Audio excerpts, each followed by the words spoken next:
തൃക്കാക്കരയിൽ ഉപതെരഞ്ഞെടുപ്പ് പ്രഖ്യാപിച്ചതിന് ശേഷം എല്ലാ ദിവസവും KPCC പ്രസിഡന്റ് കെ സുധാകരനും പ്രതിപക്ഷ നേതാവ് വി ഡി സതീശനും പത്രസമ്മേളനം നടത്താറുണ്ട്. തൃക്കാക്കരയിൽ CPIM മിക്കവാറുമുള്ള MLA മാരും മിക്കവാറുമുള്ള എല്ലാ മന്ത്രിമാരും പ്രചാരണത്തെത്തുന്നതിനെ വർഗീയമായ രീതിയിൽ ചിത്രീകരിച്ചുകൊണ്ട് തന്നെ വി ഡി സതീശൻ എല്ലാ ദിവസവും പറയുകയും ചെയ്യാറുണ്ട്. അതിനനുസരിച്ച് KPCC പ്രസിഡന്റ് കെ സുധാകരൻ കാര്യങ്ങൾ പറയാറുണ്ട്. കഴിഞ്ഞ ദിവസവും KPCC പ്രസിഡന്റ് കെ സുധാകരൻ ആ കാര്യം പറയുകയും ചെയ്തു. ഇന്നും വി ഡി സതീശൻ ആ കാര്യം പറഞ്ഞു. വി ഡി സതീശൻ പറഞ്ഞ കാര്യം നമുക്കൊന്ന് കേൾക്കാം. അവർ തിരുവനന്തപുരത്തിരുന്നാലും പ്രത്യേകിച്ച് കാര്യമില്ല, തൃക്കാക്കര വന്ന് ക്യാമ്പ് ചെയ്താലും കാര്യമില്ല. പിന്നെ ആളുകൾക്കൊക്കെ ഇവരെയൊക്കെ ഒന്നും പരിചയപ്പെട്ടിട്ട് അറിയട്ടെ, കുഴപ്പമില്ല. പക്ഷെ അവർ പോകുന്ന സ്ഥലം ശ്രദ്ധിച്ചാൽ മതി. നിങ്ങൾ എവിടേക്കാണ് അവർ പോകുന്നതെന്ന്, അവർ പോകുന്ന സ്ഥലം മാധ്യമപ്രവർത്തകരൊന്ന് ശ്രദ്ധിച്ചാൽ മതി. അത്രയും ഞാൻ പറയല്ലേ. എവിടേക്കാണ് അവർ സെലക്ട് ചെയ്ത് പോകുന്നതെന്ന് നിങ്ങൾ നോക്കിയാൽ മതി. മതിയല്ലോ. ഒരു ഇടതുപക്ഷ പാർട്ടിയാണെന്ന് പറയുന്ന, കമ്മ്യൂണിസ്റ്റ് പാർട്ടിയാണെന്ന് പറയുന്ന ഒരു പാർട്ടി മുഖ്യമന്ത്രി വന്ന് ക്യാമ്പ് ചെയ്ത് സോഷ്യൽ എഞ്ചിനീയറിംഗ് നടത്തണമെന്ന് പറയുന്നു. സോഷ്യൽ എഞ്ചിനീയറിംഗ് എന്ന് ഓമന പേരിട്ട് നടത്തിക്കൊണ്ടിരിക്കുന്നത് ഈ വർഗീയ പ്രീണന നയമാണ്. ഈ പ്രീണനം മാത്രമാണ് നടന്നുകൊണ്ടിരിക്കുന്നത്. അതിന് പ്രത്യേക ഡയറക്ഷൻ കൊടുക്കുകയാണ്. ഓരോ മന്ത്രിമാരും എവിടെയൊക്കെ പോകണം, ഏതൊക്കെ സ്ഥലത്ത് പോകണമെന്ന് അവരുടെ രീതിയിൽ അവർ ചെയ്തുകൊണ്ടിരിക്കുന്നത്. അത് നിങ്ങൾ കണ്ടാൽ മതി. അതുകൊണ്ട് ഞങ്ങളതൊന്നും അലട്ടുന്ന വിഷയമല്ല.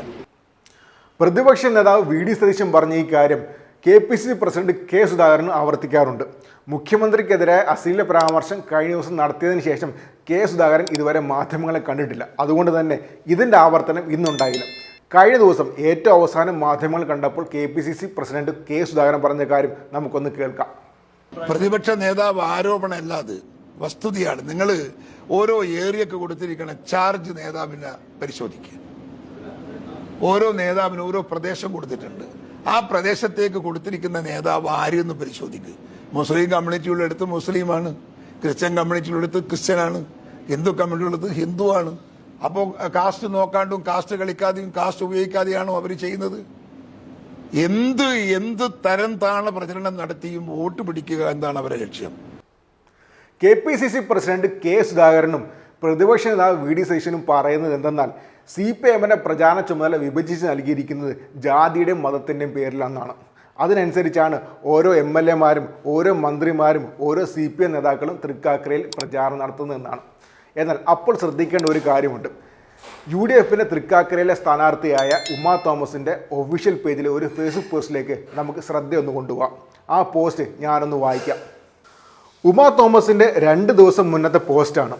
പോസ്റ്റ് ഇങ്ങനെയാണ്: UDF convener Shri MM Hasan, Shri Basheer Ali Shihab Thangal എന്നിവർ കാക്കനാട് ചിറ്റേത്തുകരയിൽ നടന്ന പ്രചാരണത്തിൻ്റെ ഭാഗമായപ്പോൾ എന്ന് പറഞ്ഞ് ചിത്രങ്ങളും ഉമാ തോമസ് പങ്കുവച്ചിട്ടുണ്ട്.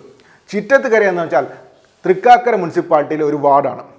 2015 ഇലക്ഷനിൽ മുസ്ലിം ലീഗും 2020 ഇലക്ഷനിൽ സ്ത്രീ സംവരണമായതുകൊണ്ട് സ്വതന്ത്രം വെച്ച് CPIM വിജയിച്ച വാർഡാണ് ചിറ്റേത്തുകര. മുസ്ലിം ഭൂരിപക്ഷ മേഖലയാണ് ചിറ്റേത്തുകര. KPCC പ്രസിഡന്റ് കെ സുധാകരനും പ്രതിപക്ഷ നേതാവ് വി ഡി സതീശനും തുടർച്ചയായി ആരോപിച്ചുകൊണ്ടിരിക്കുന്ന കാര്യങ്ങൾ ആദ്യം നടപ്പിലാക്കേണ്ടത് UDF-ലാണ്.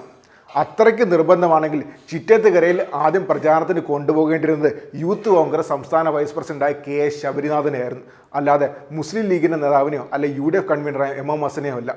ഇതിനെല്ലാത്തിനുള്ള ഉത്തരം കെ സുധാകരൻ തന്നെ പറയുന്നുണ്ട്. അദ്ദേഹത്തിൻ്റെ വീഡിയോയിൽ ഏറ്റവും അവസാനത്തെ ഒരു സെൻറ്റൻസ് ഉണ്ട്, അത് നമുക്കൊന്നുകൂടെ ഒന്ന് പ്ലേ ചെയ്യാം.